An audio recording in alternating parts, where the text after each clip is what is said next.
ಮಲಿನ ತೊಳೆವ ಜ್ಯೋತಿ ಹೃದಯ ಶುದ್ಧಗೊಳಿಪ ಜ್ಯೋತಿ ಹೃದಯ ಶುದ್ಧಗೊಳಿಪ ಜ್ಯೋತಿ ಭವದ ಭೀತಿ ಹರಿವ ಜ್ಯೋತಿ ಭವದ ಭೀತಿ ಹರಿವ ಜ್ಯೋತಿ ಜ್ಯೋತಿ ಬೆಳಗಿಸು ಆತ್ಮ ಜ್ಯೋತಿ ಬೆಳಗಿಸು.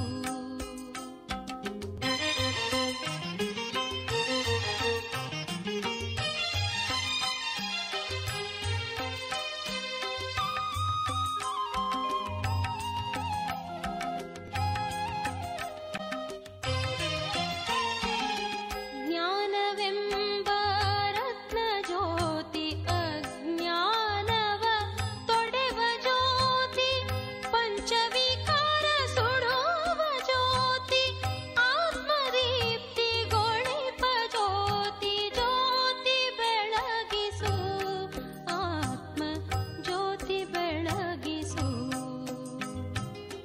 ಜ್ಯೋತಿ ಬೆಳಗಿಸು ಮನದ ಜ್ಯೋತಿ ಬೆಳಗಿಸು ಜ್ಯೋತಿ ಬೆಳಗಿಸು ಆತ್ಮ ಜ್ಯೋತಿ ಬೆಳಗಿಸು. ನಮಸ್ಕಾರ ಪ್ರಿಯ ವೀಕ್ಷಕರೇ, ಪ್ರಸ್ತುತ ಸಮಾಜದಲ್ಲಿ ಈಗ ನಾವೇನು ನೋಡ್ತಾ ಇದ್ದೀವಿ ಅಂದರೆ ಪ್ರತಿಯೊಬ್ಬರಲ್ಲೂ ಕನ್ಫ್ಯೂಷನ್, ಕಲಹ, ದ್ವೇಷ, ಸೇಡು, ಚಿಂತೆ, ಡಿಪ್ರೆಷನ್ ಏನೇನೆಲ್ಲ ಬಂದ್ಬಿಟ್ಟಿದೆ. ಆದರೆ ಇವುಗಳಿಗೆಲ್ಲ ಮೂಲ ಕಾರಣ ಏನು, ಇದನ್ನು ಹೇಗೆ ತೆಗೆದುಹಾಕೋದು, ಇವುಗಳಿಗೆಲ್ಲ ನಾವು ಯಾವಾಗ ಒಂದು ಅಂತ್ಯ ಅಥವಾ ಇದನ್ನು ಯಾವಾಗ ಇದಕ್ಕೆಲ್ಲ ಗುಡ್ ಬೈ ಹೇಳೋದು ಅಥವಾ ಇದನ್ನು ನಾವು ಬೇಡ ಅಂತ ಬಿಟ್ಬಿಡೋಕ್ಕೂ ಸಾಧ್ಯ ಆಗ್ತಾ ಇಲ್ಲ. ಆದರೆ ಇದನ್ನು ನಾವು ಬಿಡಬೇಕಾದ್ರೆ ನಾವು ಯಾವುದಾದ್ರು ಒಂದು ಒಳ್ಳೆ ಗುಣಗಳನ್ನು ನಮ್ಮಲ್ಲಿ ಅಳವಡಿಸ್ಕೋಬೇಕಾಗತ್ತೆ. ಯಾವ ಗುಣನ ಅಳವಡಿಸ್ಕೋಣ? ಇವತ್ತಿನ ದಿವಸ ನಾವು ಯಾವುದಿಲ್ಲ ಅಂತಿದ್ದೀವಪ್ಪ ಅಂದರೆ ಪ್ರತಿಯೊಬ್ಬರಲ್ಲೂ ಸಹನೆ ಇಲ್ಲ. ಆ ಸಹನೆ ಅಂದರೆ ಏನು, ಅದನ್ನು ಹೇಗೆ ಎಲ್ಲ ಅಂಗಗಳಲ್ಲೂ ಅಂದರೆ ಎಲ್ಲ ವಿಧವಾದಂತಹ ಫೀಲ್ಡಲ್ಲೂ ನಾವು ಹೇಗೆ ಅದನ್ನು ಅಳವಡಿಸ್ಕೊಳ್ಳೋದು ಅನ್ನೋದನ್ನು ಇವತ್ತು ಅದರ ಬಗ್ಗೆ ಚರ್ಚೆ ಮಾಡೋಣ. ಆ ವಿಷಯವನ್ನು ಡೀಪಾಗಿ ತಿಳ್ಕೊಳ್ಳೋಣ. ಅದನ್ನು ತಿಳ್ಕೊಳ್ಳೋದಕ್ಕೆ ಇವತ್ತು ನಮ್ಮೊಂದಿಗೆ ನಮ್ಮ ಜೊತೆ ಚರ್ಚೆ ಮಾಡೋದಕ್ಕೆ ವೀಣಾ ಬೆಂಜಿಯವರು ಬಂದಿದ್ದಾರೆ. ಪ್ರಜಾಪಿತ ಬ್ರಹ್ಮಕುಮಾರೀಸ್ ಈಶ್ವರೀಯ ವಿಶ್ವವಿದ್ಯಾಲಯದಲ್ಲಿ 35 ವರ್ಷಗಳಿಂದ ಸತತವಾಗಿ ರಾಜಯೋಗವನ್ನು ಅಭ್ಯಾಸ ಮಾಡ್ತಾ ಇರತಕ್ಕಂತಹ ಈ ಸಿಸ್ಟರ್ ವೀಣಾ ಸಿಸ್ಟರ್ ಅವ್ರ ಜೊತೆ ನಾವೀಗ ಆ ಒಂದು ಸಹನೆ ಅನ್ನುವಂತಹ ಒಂದು ಗುಣದ ಬಗ್ಗೆ ನಾವೀಗ ಚರ್ಚೆ ಮಾಡೋಣ. ಬನ್ನಿ ಅವರನ್ನು ಕರೆದು ಸ್ವಾಗತ ಮಾಡೋಣ. ನಮಸ್ಕಾರ ವೀಣಾ ಸಿಸ್ಟರ್ ಅವರೇ. ಓಂ ಶಾಂತಿ.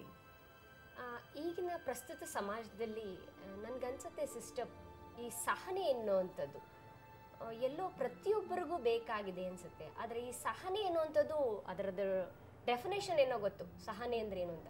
ಆದರೆ ನಮ್ಗೆ ಇನ್ನೂ ತಿಳುವಳಿಕೆ ಬರುವ ಹಾಗೆ ಸ್ವಲ್ಪ ಅದರ ಬಗ್ಗೆ ತಿಳಿಸ್ಕೊಡ್ತೀರಾ ಸಿಸ್ಟರ್?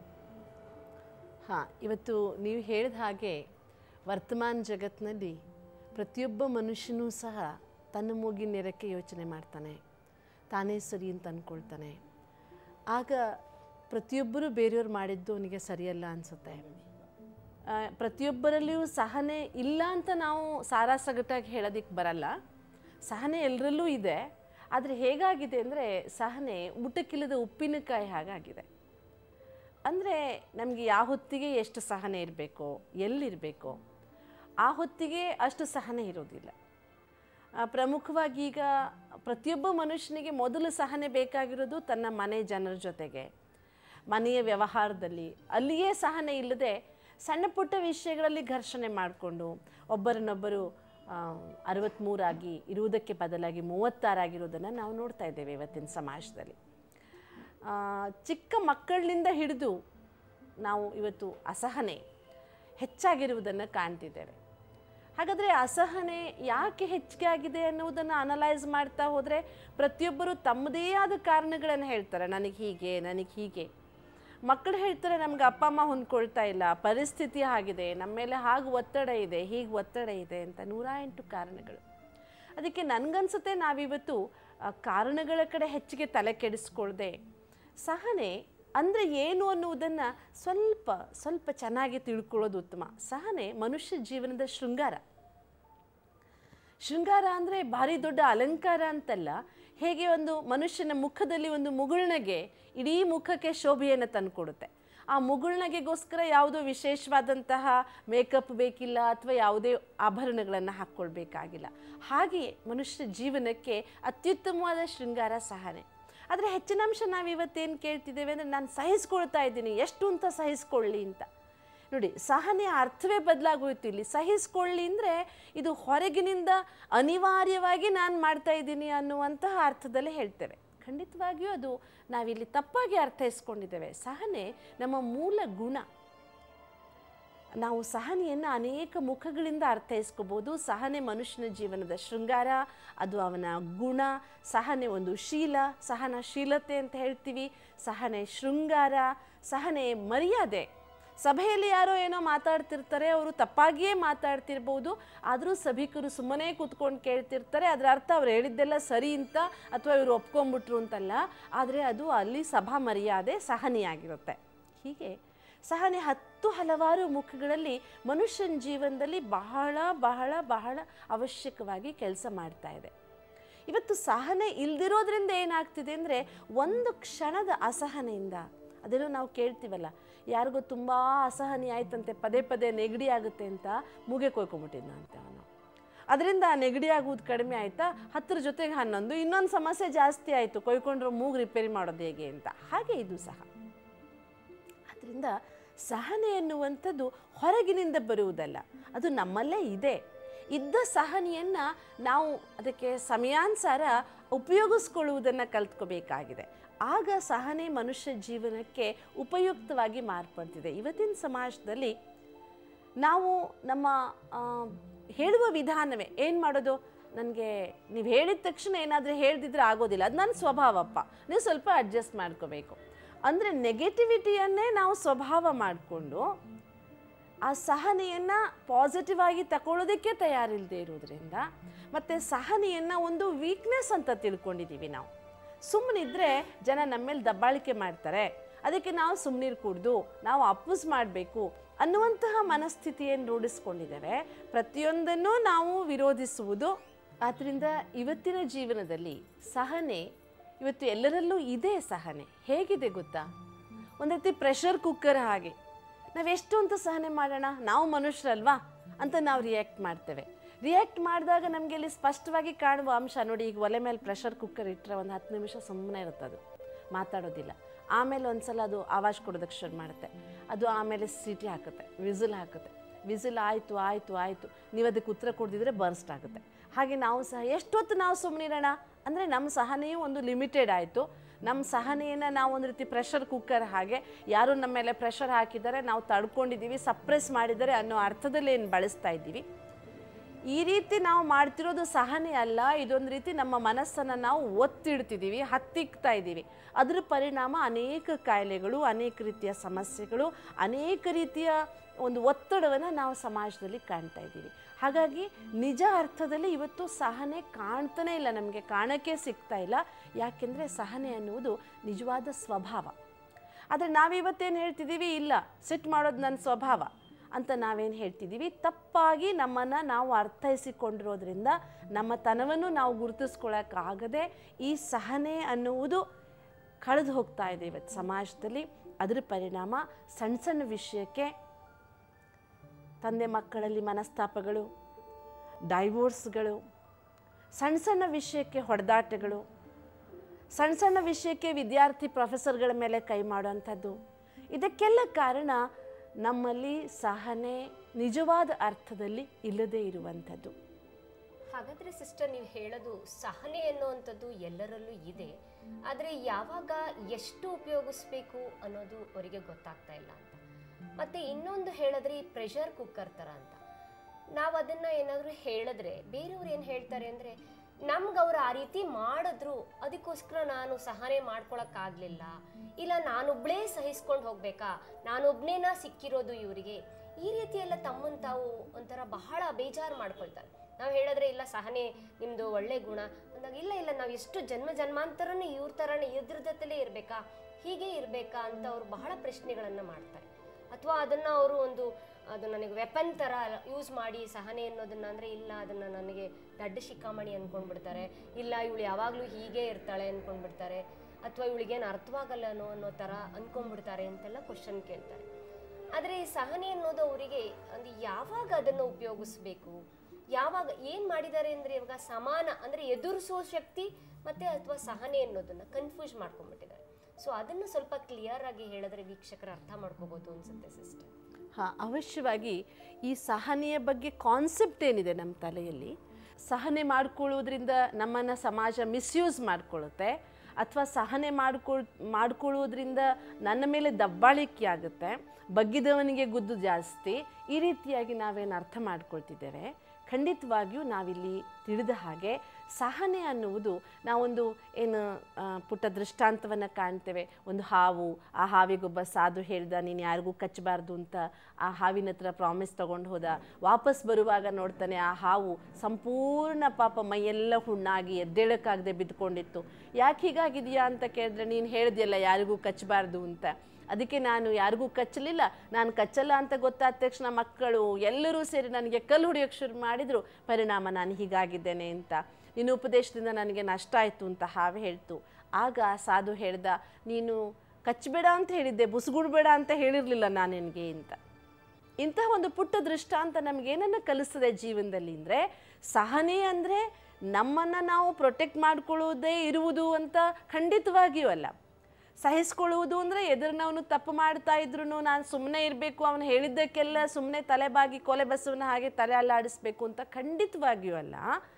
ಸಹನೆ ಅಂದರೆ ಮುಖ್ಯವಾಗಿ ನಾನು ಪ್ರಾರಂಭದಲ್ಲೂ ನಾವು ಚಿಂತನೆ ಮಾಡಿದ ಹಾಗೆ ಅದು ಒಳಗಿನಿಂದ ಬರಬೇಕು. ಎದುರಿನ ವ್ಯಕ್ತಿ ಏನೋ ಹೇಳ್ತಾನೆ ಅಂದ ತಕ್ಷಣ ನಾನು ಒಳಗಿನಿಂದ ಅಪ್ಸೆಟ್ ಆಗುವುದು, ಅವನಿಗೆ ರಿಯಾಕ್ಟ್ ಮಾಡಿಬಿಡೋದು, ಅವನು ಸಿಟ್ಟಲ್ಲೇ ಹೇಳ್ದ ನಾನು ಸಿಟ್ಟಲ್ಲೇ ಹೇಳಿಬಿಟ್ಟೆ. ಸೊ ನನ್ನ ಮಹತ್ವ ಏನು ಉಳಿತು ಅಲ್ಲಿ?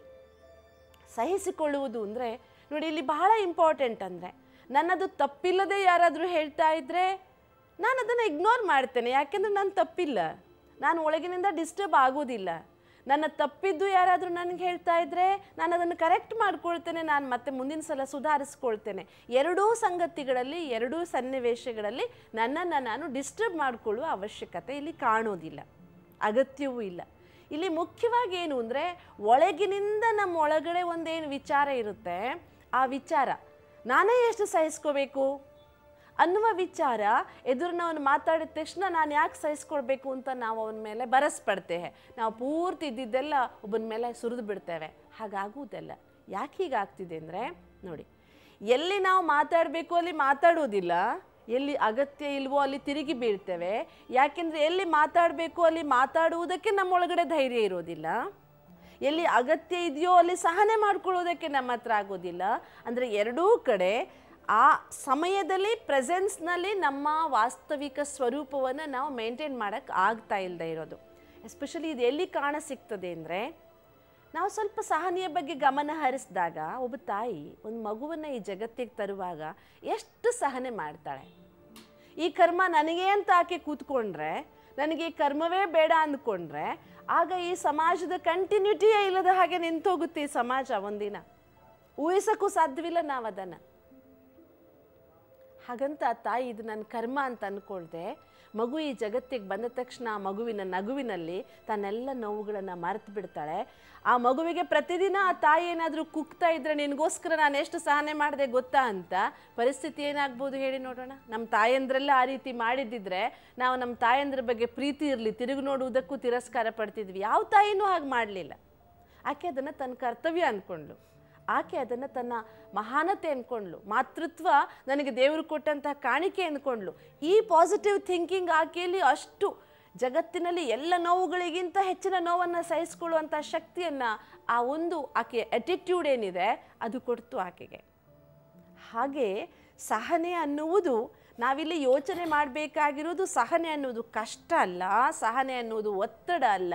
ಸಹನೆ ಅನ್ನೋದು ನನ್ನ ಪರ್ಸನಾಲಿಟಿಯನ್ನು ಪ್ರಖರವಾಗಿಸುವುದಕ್ಕೆ, ಶಕ್ತಿಶಾಲಿಯಾಗಿಸಿಕೊಳ್ಳುವುದಕ್ಕೆ ಅಗತ್ಯವಾದದ್ದು. ನಾವು ಸಾಕ್ರೆಟಿಸ್ನ ಉದಾಹರಣೆ ಕೇಳ್ತೇವೆ. ನಿಮಗೆ ಗೊತ್ತಿದೆ ಜಗತ್ತಿನಲ್ಲಿ ಎಷ್ಟು ಜನ ತತ್ವಜ್ಞಾನಿಗಳಾಗಿ ಹೋಗಿದ್ದಾರೆ, ಅವರಿಗೆಲ್ಲರಿಗೂ ಸಹನೆ ಮಾಡಿಕೊಳ್ಳುವ ಅನಿವಾರ್ಯ ಸನ್ನಿವೇಶಗಳೇ ಎದುರಾಗಿವೆ ಜೀವನದಲ್ಲಿ. ಸಾಕ್ರೆಟಿಸ್ನ ಹೆಂಡತಿ ಯಾರಾದರೂ 4 ಜನ ಬಂದು ಅವನ ಹತ್ರ ಮಾತಾಡ್ತಾ ಕೂತ್ಕೊಂಡಿದ್ರೆ ಬಂದು ಬೇಕಂತ ಸಗಣಿ ಕಾಡ್ಕೊಂಡು ಬಂದು ಸುರಿತಿದ್ಲಂತೆ ಅಲ್ಲ ಅವ್ರು ಕೂತ್ಕೊಂಡಿರೋ ಜಾಗದಲ್ಲಿ. ಆದರೂ ಅವನು ಸುಮ್ಮನೆ ಇರ್ತಾ ಇದ್ದ. ಆಮೇಲೆ ಒಳಗಡೆ ಹೋಗಿ ಇವ್ರು ಇನ್ನೂ ಮಾತಾಡ್ತಾ ಕೂತಿದ್ದಾರೆ ಅಂದರೆ ಪಾತ್ರೆ ಶಬ್ದ ಮಾಡೋದು, ಬೇಕಂತ ನೀರಿನ ಕೊಡ ಬೀಳ್ಸಾಕೋದು, ಏನೇನೋ ಮಾಡ್ತಿದ್ಲಂತೆ. ಆಗ ಎದುರಿನವ್ರ ಮುಖ ನೋಡಿದ್ರೆ ಸಾಕ್ರೆಟಿಸ್ ಹೇಳ್ತಿದ್ದಂತೆ, ಮೊದಲು ಮಳೆ ಸುರಿತಾ ಇತ್ತು, ಈಗ ಗುಡುಗು ಸಿಡ್ಲು ಬಂತು ಅಂತ. ವಿನಃ ಅವನು ಒಂದು ಸ್ವಲ್ಪನೂ ಬೇಜಾರು ಮಾಡ್ಕೊಳ್ತಿರ್ಲಿಲ್ಲ. ಆಕೆ ಹಾಗಿದ್ದಿದ್ದಕ್ಕೆ ಅವನು ಒಳ್ಳೆಯ ತತ್ವಜ್ಞಾನಿಯಾಗಿ ರೂಪುಗೊಂಡ ಅಂತ ಇತಿಹಾಸ ನಮಗೆ ಹೇಳುತ್ತೆ. ಅದಕ್ಕೆ ಸಹನೆ ಮಾಡಿಕೊಳ್ಳುವಾಗ ಒಳಗಿನಿಂದ ಡಿಸ್ಟರ್ಬ್ ಆಗಿ ಸಪ್ರೆಸ್ ಮಾಡಿಕೊಂಡು ನಾವು ಸಹಿಸ್ಕೊಳ್ಳೋದ್ರಿಂದ ಯಾವ ಅರ್ಥವೂ ಇಲ್ಲ. ಆದರೆ ನಾನು ಯಾಕೆ ಸಹನೆ ಮಾಡ್ತಿದ್ದೀನಿ ಅನ್ನುವುದನ್ನು ಅರ್ಥ ಮಾಡಿಕೊಂಡು ಅಗತ್ಯವನ್ನು ಮನಗಂಡಾಗ ಸಹನೆ ನೋವಾಗುವುದಿಲ್ಲ, ಸಹನೆ ಹೂವಾಗ್ತದೆ ಆವಾಗ ನಮ್ಮ ಜೀವನದಲ್ಲಿ. ಅದರಿಂದ ಯಾರೂ ನಮ್ಮ ಸಹನೆಯನ್ನು ಮಿಸ್ಯೂಸ್ ಮಾಡ್ಕೊಳ್ಳೋದಿಲ್ಲ. ಯಾಕೆಂದರೆ ನಾವು ಮಿಸ್ಯೂಸ್ ಮಾಡ್ಕೊಳ್ಳೋಕೆ ಕೊಡೋದಿಲ್ಲ ಜೀವನದಲ್ಲಿ. ಈಗ ಬುದ್ಧನ ಉದಾಹರಣೆ ಬರುತ್ತೆ, ನಿಮಗೆ ಗೊತ್ತಿದೆ. ಬುದ್ಧ ಒಬ್ಬರ ಮನೆ ಭಿಕ್ಷೆ ಬೇಡುವುದಕ್ಕೆ ಹೋಗಿದ್ದ. ಆಗ ಎದುರಿನಿಂದ ಒಬ್ಬ ಮನುಷ್ಯ, ನೀನೇನು ಇಷ್ಟು ಕಡಿದ್ರೆ ಹಾಳಾಗೋಂಗಿದೆಯಾ, ಯಾಕೆ ಭಿಕ್ಷೆ ಬೇಡಕ್ಕೆ ಬರ್ತೀಯಾ ಅಂತ ಸಿಕ್ಕಿದ ಹಾಗೆ ಬೈದ ಅವನಿಗೆ. ಆದರೂ ಮುಗುಳ್ನಾಗ್ತಾ ನಿಂತಿದ್ದ ಬುದ್ಧ. ಎಷ್ಟು ಬೈದರೂ ನಾಚಿಕೆ ಆಗಲ್ವ ನಿನಗೆ ಅಂತ ಮತ್ತೆ ಬೈದ. ಆಗ ಬುದ್ಧ ಹೇಳ್ದ, ನೀನು ಬೈದೆ, ನಿನ್ನ ಬೈಗಳನ್ನು ನಾನು ತಗೊಳ್ಳೇ ಇಲ್ಲ, ಯಾರ ಹತ್ರ ಉಳಿತುದು ಅಂತ. ಹಾಗೆ ಇದು ಜೀವನದಲ್ಲಿ ನಾವಿವತ್ತು ಸಹನೆ, ಪುಟ್ಟ ಮಕ್ಕಳಿಂದ ಮುದುಕರ ತನಕ ಪ್ರತಿಯೊಬ್ಬನಿಗೂ ಸಹನೆ ಬೇಕು. ಆಗ ಮಾತ್ರ ಈ ಜಗತ್ತಿನಲ್ಲಿ ಸಂಸಾರದ ನೌಕೆ ಸುಲಲಿತವಾಗಿ ಗುರಿ ತಲುಪುವುದಕ್ಕಾಗುತ್ತೆ. ಇವತ್ತು ದಿಕ್ಕು ತಪ್ಪಿರುವುದಕ್ಕೆ ಮೂಲ ಕಾರಣ ಏನು ಅಂದರೆ, ನಾನು ಯಾಕೆ ಸಹಿಸಬೇಕು ಅಂತ ಪ್ರತಿಯೊಬ್ಬರೂ ಪ್ರಶ್ನೆ ಮಾಡ್ತಿರೋದ್ರಿಂದ, ಯಾರಲ್ಲಿಯೂ ಸಹನೆ ಇಲ್ಲದೆ ಇರೋದ್ರಿಂದ ಏನಾಗ್ತಿದೆ ಅಂದರೆ ಛಿದ್ರವಾಗಿ ಹೋಗ್ತಿದೆ ಮನಸ್ಸುಗಳು. ಕೂಡ್ಸೋಕ್ಕಾಗ್ತಾ ಇಲ್ಲ. ಮನಸ್ಸಿಗೆ ನೋವಿಗೆ ನಿವಾರಣೆ ಕಂಡುಕೊಳ್ಳೋಕ್ಕಾಗ್ತಿಲ್ಲ. 108 ಮಾತ್ರೆಗಳನ್ನು ನುಂಗ್ತಾ ಇದ್ದೀವಿ. ಆದರೂ ನಾವು ಮಾನಸಿಕವಾಗಿ ಖುಷಿಯಿಂದ ಕಣ್ಮುಚ್ಚಿದಾಗ ನಮಗೆ ನಿದ್ದೆನೂ ಸರಿಯಾಗಿ ಬರ್ತಾ ಇಲ್ಲ. ಇದಕ್ಕೆ ಕಾರಣ ನಾನೇನೋ ಸಹನೆ ಮಾಡ್ತಿದ್ದೀನಿ ಅಂದರೆ ಮಹಾಪಾಪ ಮಾಡ್ತಿದ್ದೀನಿ ಅನ್ನುವಂತಹ ದೃಷ್ಟಿಕೋನ ಏನು ಬೆಳೆಸ್ಕೊಂಡಿದ್ದೀವಿ. ಓದುವ ವಿದ್ಯಾರ್ಥಿಗೆ ಆ ಓದು ಪೂರ್ತಿ ಅರ್ಥವಾಗುವವರೆಗೆ ಸಹನೆ ಬೇಕು. ಪರೀಕ್ಷೆ ಬರೆದ ವಿದ್ಯಾರ್ಥಿಗೆ ರಿಸಲ್ಟ್ ಬರುವವರೆಗೆ ಕಾಯುವ ಸಹನೆ ಬೇಕು. ಹಾಗೆ ಒಂದು ಮಗುವನ್ನು ಹೊಟ್ಟೆಯಲ್ಲಿ ಹೊತ್ತ ತಾಯಿಗೆ 9 ತಿಂಗಳವರೆಗೆ ಆ ಮಗು ಹೊರಗೆ ಬರುವವರೆಗೆ ಸಹನೆ ಬೇಕು.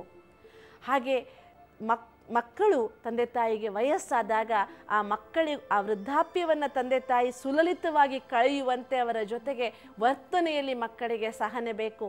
ಇದೆಲ್ಲ ಇಲ್ಲದೇ ಇರುವುದರಿಂದ ಪ್ರೀಮೆಚ್ಯೂರ್ ಬೇಬಿಗಳು, ಅನ್ವಾಂಟೆಡ್ ಸಿಸೇರಿಯನ್ಗಳು, ಮಾತೃತ್ವವೇ ಬೇಡ ಎನ್ನುವಂಥ ಮನೋಭಾವ, ಓದುವುದೇ ಬೇಡ ನನಗೆ, ನೀವು ಕಾಪಿ ಚೀಟ್ ಕೊಟ್ಬಿಡಿ ನಾನು ಪಾಸ್ ಆಗ್ತೀನಿ, ಇಲ್ಲ ನಾನು ನಿಮಗೊಂದಿಷ್ಟು ದುಡ್ಡು ಕೊಡ್ತೀನಿ, ಬ್ರೈಬ್ ಮಾಡಿ ಮಾರ್ಕ್ಸ್ ತಗೊಳ್ತೀನಿ ಅನ್ನೋ ಮನೋಭಾವ, ಪರೀಕ್ಷೆ ಬರೆಯುವುದು ಬೇಡ ನನಗೆ ರಿಸಲ್ಟ್ ಮಾತ್ರ ಒಳ್ಳೆಯದು ಬೇಕು ಎನ್ನುವಂಥ ಮನೋಭಾವ, ವಯಸ್ಸಾದ ಮೇಲೆ ತಂದೆ ತಾಯಿಗಳನ್ನು ಯಾರು ಸಾಕಬೇಕು, ವೃದ್ಧಾಶ್ರಮಕ್ಕೆ ಕಳಿಸ್ತೀವಿ ಅನ್ನೋ ಮನೋಭಾವ, ಇದಕ್ಕೆಲ್ಲ ಮೂಲ ಕಾರಣವಾದದ್ದು ನಮ್ಮಲ್ಲಿ ಸಹನೆಯ ಕೊರತೆ. ನಾವು ಚಿಕ್ಕವರಿರುವಾಗ ನಾವು ಮೂಗು ತುಂಬ ಸಿಂಬಳಿ ಸುರಿಸ್ತಿದ್ವಿ, ಯಾವಾಗಲೂ ಎಲ್ಲೋ ಬಿದ್ದುಕೊಂಡು ಬಂದು ಮೈಯೆಲ್ಲ ಗಲೀಜು ಮಾಡ್ಕೊಳ್ತಿದ್ವಿ. ಆದರೂ ನಮ್ಮ ಅಪ್ಪ ಅಮ್ಮ ಎಷ್ಟು ಸಹನೆಯಿಂದ ನಮ್ಮ ಮೂಗು ಒರೆಸಿ ಕಾಲು ಒರೆಸಿ ಔಷಧಿ ಹಚ್ಚಿ ನಮ್ಮನ್ನು ದೊಡ್ಡವರನ್ನಾಗಿ ಮಾಡಿದ್ದಾರೆ. ಅದೇ ಸಹನೆ ನಮ್ಮ ತಂದೆ ತಾಯಿ ಮುದುಕರಾದಾಗ ಅವರನ್ನು ನಾವು ಸಲಹುವಾಗ ನಮ್ಮಲ್ಲಿ ಬಂದುಬಿಟ್ರೆ ಖಂಡಿತವಾಗಿಯೂ ಯಾವ ವೃದ್ಧಾಶ್ರಮಗಳಿಗೂ ಕೆಲಸವೇ ಇರೋದಿಲ್ಲ ಇವತ್ತು. ಮತ್ತು ಮನೆಯಲ್ಲಿ ಒಂದು ಹಿರಿಯ ಮತ್ತು ಕಿರಿಯ ಕೊಂಡಿಗಳ ಜೋಡಣೆ ಇದ್ದಾಗ ಮುಂದಿನ ಪೀಳಿಗೆ ಹುಟ್ಟುವ ಮೊಮ್ಮಕ್ಕಳಿಗೆ ತಾತನ ಅಜ್ಜಿಯ ಪಾಲನೆ ಸಿಗ್ತದೆ. ಈ ರೀತಿಯಾಗಿ ನೋಡಿ, ಈ ಕೊಂಡಿ ಬೆಳೀತಾ ಹೋದಾಗ ಸಮಾಜ ಸುಲಿತವಾಗಿ ನಡೆಯುವುದಕ್ಕೆ ಸಾಧ್ಯವಾಗ್ತದೆ. ಸಹನೆಯ ಕೊರತೆ ಎದ್ದು ಕಾಣ್ತಾ ಇದೆ ಇವತ್ತು ಸಮಾಜದಲ್ಲಿ. ನಾವು ಅವ್ರಿಗೋಸ್ಕರ ಯಾಕೆ ಕಾಯಬೇಕು, ನನಗೆ ಹಸಿವೆ ಆದಾಗ ನಾನು ಊಟ ಮಾಡ್ತೀನಿ ಅನ್ನುವಂಥ ಮನೋಭಾವ ಒಟ್ಟು ಕುಟುಂಬದಲ್ಲಿ ಒಟ್ಟಾಗಿ ಕೂತು ನಕ್ಕು ನಲಿದು ಊಟ ಮಾಡ್ತಾ ಮಾನಸಿಕ ಆರೋಗ್ಯವನ್ನು, ದೈಹಿಕ ಆರೋಗ್ಯವನ್ನು ಪಡೆದುಕೊಳ್ಳುವಂತಹ ಅವಕಾಶಗಳನ್ನೇ ನಮಗೆ ದೊರಕಿಸ್ಕೊಡ್ತಾ ಇಲ್ಲ. ನನಗೆ ಬೇಕಾದ ಹಾಗೆ ನಾನು ಊಟ ಮಾಡ್ತೇನೆ, ನನಗೆ ಬೇಕಾಗಿದ್ದನ್ನು ನಾನು ಮಾಡ್ಕೊಂಡು ತಿಂತೇನೆ. ಮನೆಯಲ್ಲಿ 3-4 ಅಡುಗೆಗಳಾಗುವುದನ್ನು ನಾವು ನೋಡ್ತಿದ್ದೇವೆ. ಮನೆ ಊಟ ನನಗೆ ರುಚಿಸ್ತಾ ಇಲ್ಲ, ನನಗಿದು ಸಹನೆ ಮಾಡೋಕ್ಕಾಗ್ತಿಲ್ಲ, ನಾನು ರಸ್ತೆ ಬದಿಗೆ ನಿಂತ್ಕೊಂಡು ಚಾಟ್ಸ್ ತಿಂದ್ಕೊಂಡು ಬರ್ತೇನೆ, ಅದು ಬೇಕಾದರೆ ಗಟರ್ ಮೇಲೆ ನಿಂತ್ಕೊಂಡು ತಿಂದರೂ ಪರವಾಗಿಲ್ಲ. ಈ ಒಂದು ಅನಾರೋಗ್ಯಕರವಾದ ಬೆಳವಣಿಗೆಗಳಿಗೆಲ್ಲ ಒಬ್ಬರ ಮಾತನ್ನು, ಒಬ್ಬರ ನಡವಳಿಕೆಯನ್ನು ನಾವು ಸಹಿಸಿಕೊಳ್ಳಕ್ಕೆ ಆಗದೇ ಇರುವುದೇ ಮೂಲ ಕಾರಣವಾಗಿದೆ. ಸ್ವಲ್ಪ ಯೋಚನೆ ಮಾಡಿ, 5 ಬೆರಳು ಒಟ್ಟಿಗೆ ಇದ್ದರೆ ಮಾತ್ರ ಕೆಲಸ ಚೆನ್ನಾಗಿ ನಡೆಯುತ್ತೆ. ಇದು ಒಂದು ಬೆರಳನ್ನು ಕಟ್ ಮಾಡಿ ನೀವು ಇನ್ನೊಂದು ಕಡೆ ಹಚ್ಚಿದರೆ ಆ ಕೆಲಸ ಮಾಡೋದಿಲ್ಲ ಬೆರಳು. ಒಂಟಿ ಬೆರಳು ಏನೂ ಮಾಡೋಕ್ಕಾಗೋದಿಲ್ಲ. 5 ಬೆರಳು ಹೀಗಿದೆ, ಒಂದು ಪುಟ್ಟದಿದೆ, ಒಂದು ದಪ್ಪನಾಗಿದೆ, ಒಂದು ಉದ್ದಗಿದೆ, ಇದರಿಂದಲೇ ಇದು ಕೆಲಸ ಮಾಡ್ತಿದೆ. ಅದರಿಂದ ನಮ್ಮ ಜೀವನದಲ್ಲಿ ಸಹಿಸಿಕೊಳ್ಳುವುದು ಬೇಡ, ಸಹನೆಯನ್ನು ಶಕ್ತಿಯನ್ನಾಗಿ ಉಪಯೋಗಿಸ್ಕೊಳ್ಳೋಣ. ಸಹನೆಯನ್ನು ಶೀಲವನ್ನಾಗಿ ಶೃಂಗರಿಸಿಕೊಳ್ಳೋಣ, ಸಹನೆಯನ್ನು ಮರ್ಯಾದೆಯಾಗಿ ಬೆಳೆಸ್ಕೊಳ್ಳೋಣ ಅನ್ನುವ ಚಿಂತನೆ ನಮ್ಮೆಲ್ಲರಲ್ಲಿ ಮೂಡಿ ಬರಬೇಕಾಗಿದೆ. ಅಂದರೆ ಸಿಸ್ಟರ್, ನೀವು ಹೇಳ್ತಾ ಇರೋದು ಸಹನೆ ಅನ್ನೋದನ್ನು ನಾವು ಒಂದು ಶಕ್ತಿ ರೂಪದಲ್ಲಿ ಉಪಯೋಗಿಸ್ಬೇಕು. ಅದನ್ನು ನಾವು ನಮಗೆ ಅದು ಒಂಥರ ನಮ್ಮನ್ನು ಹಾಳು ಮಾಡಿಬಿಡುತ್ತೆ ಅನ್ನೋ ರೀತಿಯಲ್ಲಿ ತಗೊಳ್ಬಾರ್ದು. ಶಕ್ತಿ ರೂಪದಲ್ಲಿ ಉಪಯೋಗಿಸೋದಕ್ಕೆ ಬಹಳ ಚೆನ್ನಾಗಿ ನೀವು ಉದಾಹರಣೆಗಳನ್ನೆಲ್ಲ ಕೊಡ್ತಾ ಬಂದ್ರಿ. ಈಗೇನಾಗಿದೆ ಅಂತಂದರೆ, ನೀವು ಹೇಳಿದ ಹಾಗೆ ಕಾಲೇಜ್ ಸ್ಟೂಡೆಂಟ್ಸ್ ಇರ್ಬೋದು ಅಥವಾ ಇನ್ನೇನೇ ಥರದಲ್ಲಿರ್ಬೋದು, ಅವರಿಗೆ ಒಂದು ಬೇಗ ನಾನು ಶ್ರೀಮಂತ ಆಗ್ಬಿಡ್ಬೇಕು, ಬೇಗ ನಾನು ವಿದ್ಯಾವಂತ ಆಗ್ಬಿಡ್ಬೇಕು, ಈ ಒಂದು ಚಟಗಳು ಬಂದ್ಬಿಟ್ಟಿದೆ. ಅಥವಾ ನಾನು ಬೇರೆಯವರ ಜೊತೆ ಅವ್ರನ್ನ ಕಂಪೇರ್ ಮಾಡಿದಾಗ ನಾನು ಅವ್ರಿಗಿಂತ ಇದರಲ್ಲಿ ಹೆಚ್ಚಿರಬೇಕು ಅಂತ. ಸೊ ಈ ಥರ ಮನೋಭಾವನೆ ಇರ್ತಕ್ಕಂಥವರಿಗೆ ಸಹನೆ ಅನ್ನುವಂಥದ್ದು ಯಾವ ರೀತಿಯಲ್ಲಿ ಉಪಯೋಗ ಆಗತ್ತೆ, ಅಥವಾ ಅದನ್ನು ಅವ್ರು ಹೇಗೆ ಅಳವಡಿಸ್ಕೊಳ್ಬೋದು ಜೀವನದಲ್ಲಿ ಅನ್ನುವಂಥದ್ದನ್ನು ಸ್ವಲ್ಪ ಸ್ಪಷ್ಟಪಡಿಸಿದ್ರೆ ತುಂಬ ಚೆನ್ನಾಗಿರುತ್ತೆ ಸಿಸ್ಟರ್. ಅವಶ್ಯವಾಗಿ ಇವತ್ತು ಸಮಾಜದಲ್ಲಿ ಸಹನೆ ಬೇಕು. ಸಹನೆಯನ್ನು ಬೆಳೆಸಿಕೊಳ್ಳುವಂಥ ವಾತಾವರಣ ಮನೆಯಲ್ಲಿ ಮೊದಲು ರೂಪುಗೊಳ್ಳಬೇಕು. ಶಾಲೆ ಕಾಲೇಜುಗಳಲ್ಲಿಯೂ ಸಹ ಯಾವುದೇ ಮಕ್ಕಳು ತಪ್ಪು ಮಾಡಿದಾಗ ಅಥವಾ ಮಾಡ್ಕೊಂಡು ಬರೆದಿದ್ದಾಗ ದಂಡಂ ದಶಗುಣಂ ಭವೇತ್ ಅಂತ ದಂಡ ಮಾಡ್ತಾರೆ ಅಥವಾ ಅವರನ್ನು ಶಿಕ್ಷಿಸ್ತಾರೆ. ಆದರೆ ಅದರಲ್ಲಿಯೂ ಸಹ ಒಂದು ಶಿಕ್ಷಣ ಪದ್ಧತಿಯಲ್ಲಿಯೂ ಸಹ ಸ್ವಲ್ಪ ಸಹನೆಯಿಂದ ವರ್ತನೆಯಾಗಬೇಕು. ಪರಸ್ಪರ ಇಲ್ಲಿ ನಾವು ಅಸಹನೆಯನ್ನು ಏನು ಕಾಣ್ತಿದ್ದೀವಿ, ಅಸಹನೆಯ ಪರಿಣಾಮ ಅನೇಕ ಜೀವಹತ್ಯೆಗಳು, ಬೇರೆಯವ್ರ ಮೇಲೆ ಅಟ್ಯಾಕ್ ಮಾಡುವಂಥದ್ದು ಅಥವಾ ಒಬ್ಬರನ್ನೊಬ್ಬರು ಅನವಶ್ಯಕವಾಗಿ ಹಿಂಸಿಸುವುದನ್ನು ಕಾಣ್ತಿದ್ದೀವಿ. ಇಲ್ಲಾಂದರೆ ಯಾವುದೋ ದಾರಿಯಲ್ಲಿ ನಾನು ಶ್ರೀಮಂತನಾದರೆ ಸಾಕು, ದಾರಿ ಯಾವುದು ಗೊತ್ತಿಲ್ಲ, ಶ್ರೀಮಂತಿಕೆ ಬೇಕು. ಈ ಮನೋಭಾವ ದೂರ ಮಾಡ್ಕೊಳ್ಬೇಕಾದ್ರೆ ಪ್ರತಿಯೊಬ್ಬ ವ್ಯಕ್ತಿಯೂ ಒಂದು ನೆನಪಿಟ್ಕೋಬೇಕು, ನಾನು ಏನು ಮಾಡ್ತೇನೆ ಅದನ್ನು ನಾನೇ ಅನುಭವಿಸ್ತೇನೆ ಅಂತ.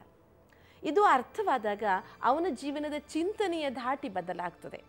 ನಾವು ಹೇಳ್ತೀವಲ್ವಾ, ನಾವು ಹೇಗೆ ನೋಡ್ತೇವೆ ನಮಗೆಲ್ಲ ಹಾಗೆ ಕಾಣ್ತದೆ. ಕಣ್ಣಿಗೆ ಕೆಂಪು ಚಸ್ಮಾ ಹಾಕ್ಕೊಂಡ್ರೆ ಬಿಳಿ ವಸ್ತ್ರವು ಕೆಂಪಾಗಿ ಕಾಣ್ತದೆ. ಅದರಿಂದ ಸಹನೆ ಬೆಳೆಯುವುದಕ್ಕೆ ನಮ್ಮ ಕಣ್ಣಿಗೆ ಹಾಕ್ಕೊಳ್ಳೋ ಚಸ್ಮಾ ಬದಲಾಗಬೇಕಾಗಿದೆ. ನಾವು ಬಹಳ ಸಲ ಕೇಳಿದ್ದೇವೆ, ಈ ಜಗತ್ತೊಂದು ನಾಟಕ ರಂಗ, ಇದರಲ್ಲಿ ನಾವೆಲ್ಲ ಪಾತ್ರಧಾರಿಗಳು, ತುಂಬ ಸಲ ಕೇಳ್ತೇವೆ ಇದನ್ನು ನಾವು. ಆದರೆ ಅದನ್ನು ಪ್ರಾಕ್ಟಿಕಲಿ ನಾವು ನೆನಪಿಟ್ಕೊಂಡ್ರೆ ನಾವೆಲ್ಲ ಇಲ್ಲಿ ವಂಡರ್ಫುಲ್ ಆ್ಯಕ್ಟ್ ಮಾಡ್ತಾ ಇದ್ದೇವೆ. ಪ್ರತಿಯೊಬ್ಬರೂ ಅವರವರ ಪಾತ್ರವನ್ನು ತುಂಬ ಅದ್ಭುತವಾಗಿ ಮಾಡ್ತಾ ಇದ್ದಾರೆ. ನಾನು ನನ್ನ ಪಾತ್ರವನ್ನು ಎಷ್ಟು ಅದ್ಭುತವಾಗಿ ಮಾಡಲಿ ಅನ್ನುವ ಚಿಂತನೆ ನನ್ನಲ್ಲಿ ಜಾಗೃತವಾದಾಗ, ಚಿಕ್ಕವರಿರ್ಬೋದು ದೊಡ್ಡವರಿರ್ಬೋದು, ಪ್ರತಿಯೊಬ್ಬರಿಗೂ ಇದನ್ನು ನಾವು ಮನವರಿಕೆ ಮಾಡಿಸಿದಾಗ, ಮಕ್ಕಳಿಗೆ, ದೊಡ್ಡವರಿಗೆ, ಯುವಕರಿಗೆ, ನಿನ್ನ ಪಾತ್ರ ನೀನು ಪರ್ಫೆಕ್ಟಾಗಿ ಮಾಡಪ್ಪ, ಬೇರೆಯವ್ರ ಬಗ್ಗೆ ನೀನು ತಲೆ ಕೆಡಿಸ್ಕೊಳ್ಳೋಕೆ ಹೋಗಬೇಡ. ಯಾಕೆಂದರೆ ಬೇರೆಯವರನ್ನು ನಾವು ಹೇಳಿ ಬದಲಾಯಿಸೋಕ್ಕಾಗಲ್ಲ, ನಮ್ಮ ವರ್ತನೆಯಿಂದ ಬದಲಾಯಿಸಬಹುದು ಎನ್ನುವ ಚಿಂತನೆಯನ್ನು ಮೂಡಿಸಿದಾಗ ಆ ಚಿಂತನೆ ಆ ವ್ಯಕ್ತಿಯ ಜೀವನವನ್ನು ಖಂಡಿತವಾಗಿಯೂ ಬದಲಾಯಿಸುವುದಕ್ಕೆ ಸಾಧ್ಯ. ಅದಕ್ಕೆ ನಾವಿವತ್ತು ಇಂಪಾರ್ಟೆಂಟಾಗಿ ಏನು ಸಹನೆಗೆ ಮೂಲ ಕಾರಣ ಏನಪ್ಪ ಅಂದರೆ, ಒಂದು ಪುಟ್ಟ ಅಭಿಮಾನ ಬರುವುದೇ ಅಸಹನೆಯನ್ನು ಉಂಟು ಮಾಡಿಬಿಡುತ್ತೆ. ಆ ಅಭಿಮಾನ ಅಥವಾ ಸಂಶಯ ಇದು ಅಸಹನೆಗೆ ಕಾರಣವಾಗಿರುತ್ತೆ. ಆದ್ದರಿಂದ ನಮ್ಮ ಜೀವನದಲ್ಲಿ ನಾವು ಸಾಧ್ಯವಾದಷ್ಟು ಕನಿಷ್ಠವಾಗಿ ಆದರೂ ನಾವು ದಿನಕ್ಕೊಮ್ಮೆ ಆದರೂ ನೆನಪು ಮಾಡಿಕೊಳ್ಳೋಣ, ಈ ಜಗತ್ತೊಂದು ಅದ್ಭುತವಾದ ರಂಗಶಾಲೆ, ಇದರಲ್ಲಿ ನಾವೆಲ್ಲ ಪಾತ್ರ ಮಾಡ್ತಿದ್ದೀವಿ. ಈಗ ಒಬ್ಬ ದೊಡ್ಡ ಹೀರೋಗೆ, ಅವನು ಹಾಲಿವುಡ್ ಬಾಲಿವುಡ್ ಯಾವುದೋ ಹೀರೋ ಇರ್ಬೋದು, ಅವನಿಗೊಂದು ಚಪ್ಪಲಿ ಹೊಲಿಯೋ ಕೆಲಸ, ಅವನದೊಂದು ಆ್ಯಕ್ಟ್ ಸಿನಿಮಾದಲ್ಲಿ ಚಪ್ಪಲಿ ಹೊಲಿಯೋದು. ಅಯ್ಯೋ ನನಗೆ ಚಪ್ಪಲಿ ಹೊಲಿಯೋ ಕೆಲಸ ಕೊಟ್ಟಿದ್ದೀರಲ್ಲ ಅಂತ ಅವನು ಅಸಹನೆ ಮಾಡ್ಕೊಂಡು ಬಿಟ್ಟು ಹೋದರೆ ಅವನದು ರೋಲ್ ಹೊಟ್ಟೋಗುತ್ತೆ. ಚಪ್ಪಲಿ ಹೊಲಿಯೋದನ್ನು ಅವನು ಎಷ್ಟು ಚೆನ್ನಾಗಿ ಮಾಡ್ತಾನೆ ಅನ್ನೋದರ ಮೇಲೆ ಅವನು ಫೇಮಸ್ ಆಗ್ತಾನೆ. ಅರೆ ಇಷ್ಟು ದೊಡ್ಡ ಆ್ಯಕ್ಟ್ರು ಈ ರೋಲ್ ಎಷ್ಟು ಚೆನ್ನಾಗಿ ಮಾಡ್ದ ಅಂತ ಜನ ಒಪ್ಕೊಳ್ತಾರೆ. ಅದಕ್ಕೆ ಸರ್ ಎಂ ವಿಶ್ವೇಶ್ವರಯ್ಯನವರು ಒಂದು ಕಡೆ ಒಂದು ಬಹಳ ಸುಂದರವಾದ ಮಾತು ಹೇಳ್ತಾರೆ, ನೀನು ಯಾವ ಕೆಲಸ ಮಾಡ್ತೀಯಾ ಅನ್ನೋದು ಮುಖ್ಯವಲ್ಲ, ಆ ಕೆಲಸವನ್ನು ಹೇಗೆ ಮಾಡ್ತೀಯಾ ಅನ್ನೋದರ ಮೂಲಕ ನಿನಗೆ ಮುಂದಿನ ಅವಕಾಶಗಳು ಸಿಗ್ತದೆ ಅಂತ. ಅದರಿಂದ ಯಾವ ಪಾತ್ರದ ಬಗ್ಗೆಯೂ ನಮಗೆ ಅಸಹನೆ ಬೇಡ.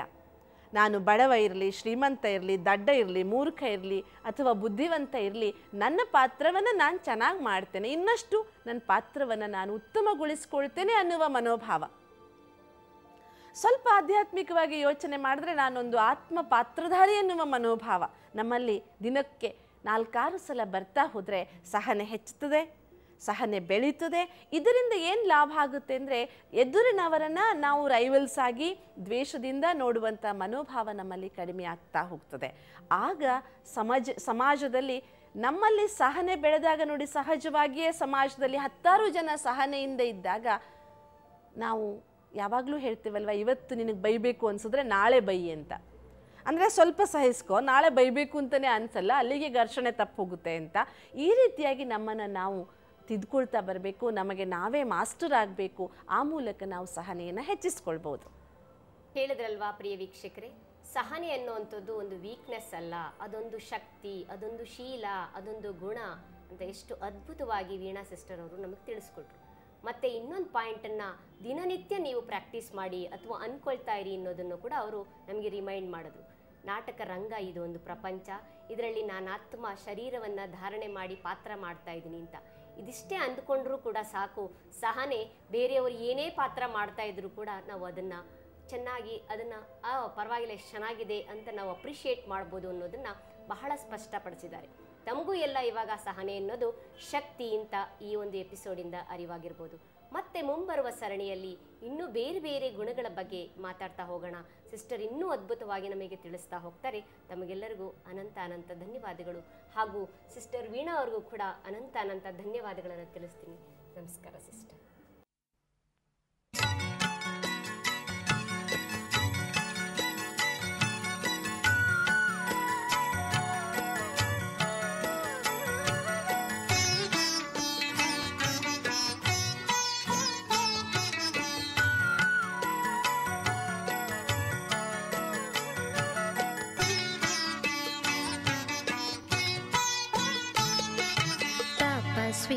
ಮೂರ್ತಿಯ ತನು ಮನವು ಅಂಗ ಅಂಗ ಶೀತಲವು.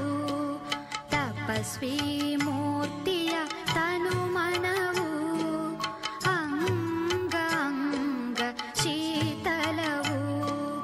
ಮುಖದಿ ಸುಮಧುರ ನುಡಿಯೂ ನಯನದಿ ಸುಧಾರಸವು. ಶಿವ ತಂದೆಗೆ ಸದಾ ಅರ್ಪಿತರವರು. ಸುಖದಿ ತೇಲಾಡಿ ಶಿವ ಸಂದೇಶವ ನೀಡುವರು. ಸುಖದಿ ತೇಲಾಡಿ ಶಿವ ಸಂದೇಶವ ನೀಡುವರು. ತಪಸ್ವಿ ಮೂರ್ತಿಯ ತನು ಮನ